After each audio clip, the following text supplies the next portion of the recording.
of Europe was saying that a thug had come to power. One with no political experience who'd surrounded himself with a gang of hoodlums. Who were these people? What was this party?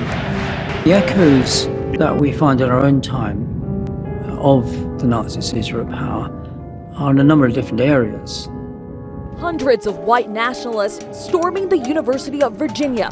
The institutions of democracy should not be taken for granted, that democracy needs vigorous defense against forces of the populist far right. Sea powers, for example, an emergency decree, state of emergency, that allowed them to put their own plans into action without any serious opposition.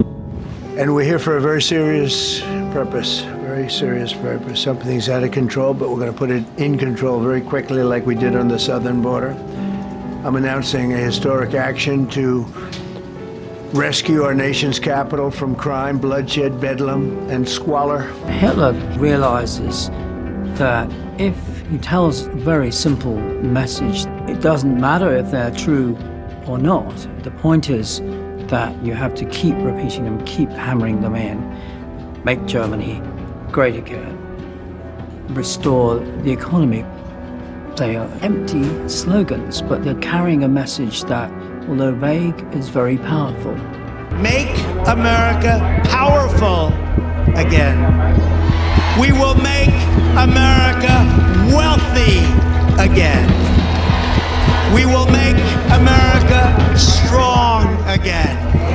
We will make America proud again. We will make America safe again. And we will make America great again. Thank you, Ohio. Thank you. And there are lessons for us to learn from that crisis. How easily you can move to a stage of totalitarian dictatorship. The greatest nation on earth. Is this enough for that, or do you think it would be see, President Trump doesn't have a limitation on his authority to make this country safe again. There's no limitation on that. That the powers of the president to protect our country are very substantial and will not be questioned. Fascism. Germany lost the Second World War. Fascism won it. Believe me, my friend. Open Dachau. From Texas to Florida, deportation centers are filling up fast with illegal immigrants. And some Texas lawmakers are referring to it as the Lone Star lockup. Now expected to be home to the largest immigrant detention center in the country. Subverted the legal system.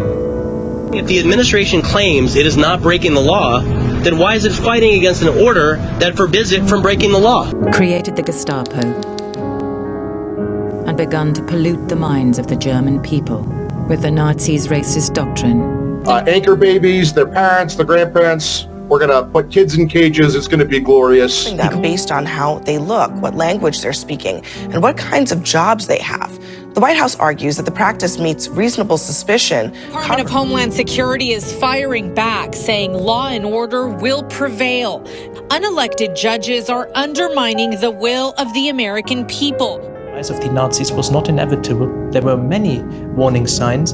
And there was an apocalyptic dimension to the vision that Hitler had. 2-year consecutive increase in murders in nearly half a century. The hell is happening there? Democracy is fragile because in order for it to be truly democratic in a purest sense, it leaves itself open to being taken over by fundamentally anti-democratic forces.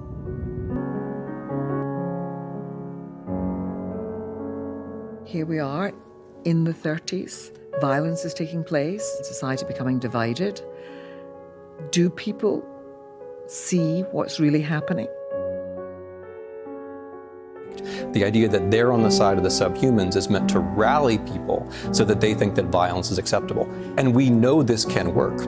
We're looking for parallels. That period does have lessons for us if we want to preserve and defend democracy in our own day.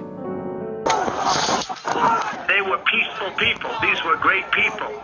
The crowd was unbelievable. And I mentioned the word love, the love in the air. I've never seen anything like it.